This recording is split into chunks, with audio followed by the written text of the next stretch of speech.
Hello, and welcome back to this weekly session of Heartfulness. Today, we're going to be taking up a topic which is titled Balance, Inner and Outer Balance. Let's plunge right ahead. Again, we'll start this session with an interaction with the crowd. Please show them the picture of a tree and ask them what they see, what they observe.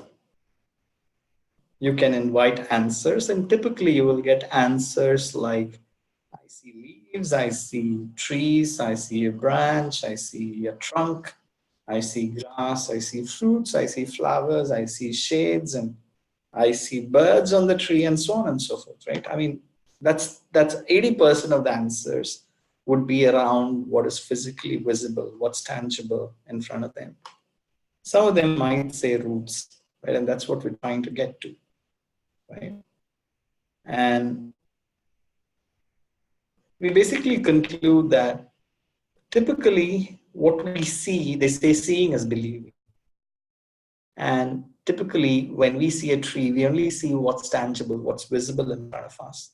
But science tells us, and we also kind of know from what little we've seen, that if a tree is up, alive, and kicking, it's because it has roots. And this is very important to understand, right? That the roots are really what gives life to the tree. So why are we talking about a tree and its roots, right? What's the relevance to balance? I feel that even in our life, there is the visible, there is the invisible. There is the tangible and the intangible. The visible is like what we see, what we live, what we seek to get. It could be a job, it could be money, it could be a house, it might be a partner, it might be um, dresses, it might be a promotion, okay, it might be a new job, right? We all have goals, we have ambition, right? And why not? And there's nothing wrong in that. If I can become a CEO, why not, right? I mean, we should go for it. There's nothing wrong, okay, for a tree wanting to become huge and big and perhaps the biggest tree in the world. There's nothing wrong with it. But if you just pause, we also see that the bigger the tree, the bigger the roots need to be, right? And what do roots really mean in this context?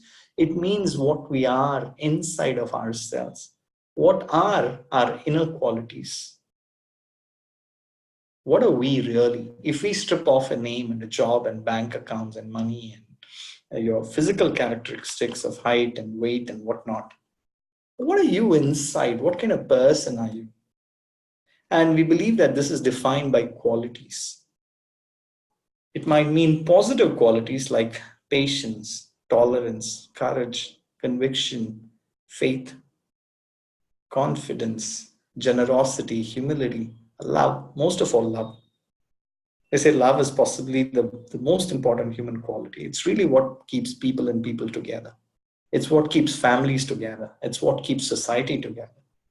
Sometimes I feel that love for a human being and for humanity is like gravity for material world.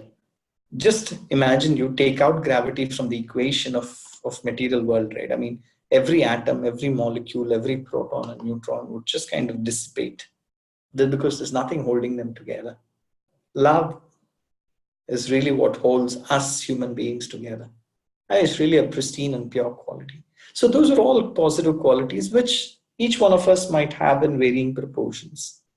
But for every positive quality, there's also a negative quality. It could be impatience, it could be anger, it could be jealousy, it could be hate, it could be prejudice, it could be narrow-mindedness, meanness, ego, hate. So as human beings, why are we different from each other? It's not so much in our education and other things. Yes, of course, that too, in our height and our weight and so on. But also we're different because we're different inside. The bundle of qualities, the positive and negative. Remember, all human beings have positive and negative qualities, right? So the bundle of qualities that I have within myself and what you have within yourself, right? They're all very different. So now we say that, hey, you want to grow your outer tree bigger, you want bigger goals, you want to go after and achieve bigger things, do it. But remember that you also need to invest your time in growing your roots, in growing and becoming truly strong and capable inside of yourself as well. And that is what we're talking about in terms of balance. Because it is the inner which nourishes and supports the outer. When you have storms, floods, so on, right? Sometimes hundreds, thousands, lakhs of trees fall down. But there are other trees which don't. They might bend and touch the ground, but then they'll spring back to life. Nothing happens. What's the difference? Why is it that some trees fall down and others do not? Again, the answer is in the intangible, what is unseen, right? Because that is, it really holds the answer. Maybe it's a huge tree, maybe it's spent 100 years, right? But maybe in the last 10 years, because of lack of maintenance, maybe there is termites in the roots. It's eaten away half of the roots. And one breeze, one storm, and the tree falls. And once it falls, it's dead, right? But there are other trees, right, which has taken the time to invest in themselves, like, to grow those deep roots, and come storm or otherwise, right? I mean, they don't fall, they come back. So that's really the same thing applies to us as well, right? So what's the need to practice heartfulness? What's the need to invest time in our own development? It's really to build our inner roots, which is to shape ourselves, become a better person, weed out those negative qualities within me, give up anger, be patient, give up my meanness, my critical nature, okay, my narrow-mindedness. Try to see how we can develop generosity of spirit and broad-mindedness. Try to work away your hate and let love develop in your heart. That's what we're talking about, developing the roots. I just want to tell you a small story, right? I mean, I live in a small road, it's a dead end, and we planted trees. We kind of a green conscious society. We planted trees, and over a period of time, these trees have grown 10, 15, 20 feet.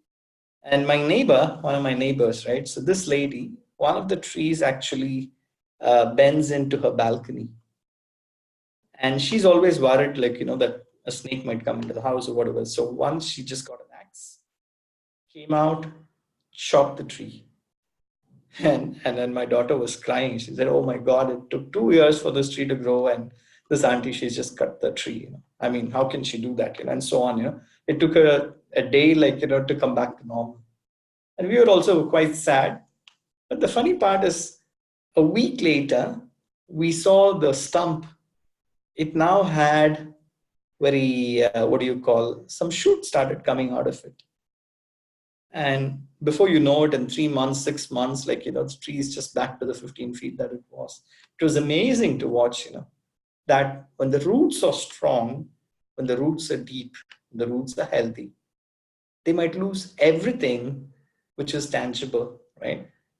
But you can start life afresh. Why am I talking about it? Sometimes, right, there are calamities, right? And we don't know what's coming, but who knows where we will be tomorrow or what will befall us tomorrow. There's not doomsday, but it might happen.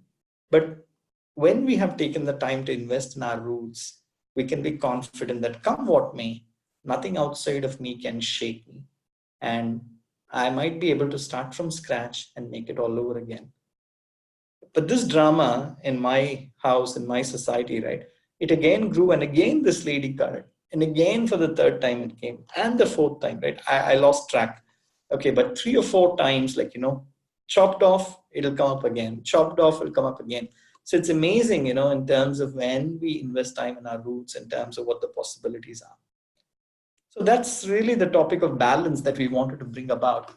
Okay, and have your goals, have big goals, but also take that little time in a day, a little time for meditation in the morning, a little time for cleaning in the evening, and your own inner practice, right, which will help strengthen those roots. With that, we can get into an experience. You can probably do relaxation and meditation, or if it's already been 3 or 4 weeks, you want to drop relaxation and try directly going into meditation and see how it feels.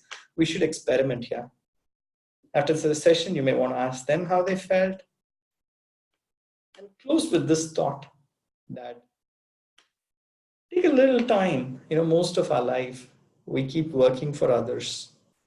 We keep spending all our time for others.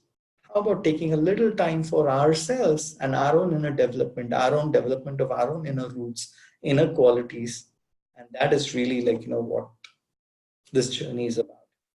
So if they want to invest in themselves, again, you might sound like a parrot, but ask them to take a few minutes to meditate in the morning and also to do the cleaning. Okay, a few minutes at the end of the day's work. Thank you so much. We will meet you again next week. Bye-bye.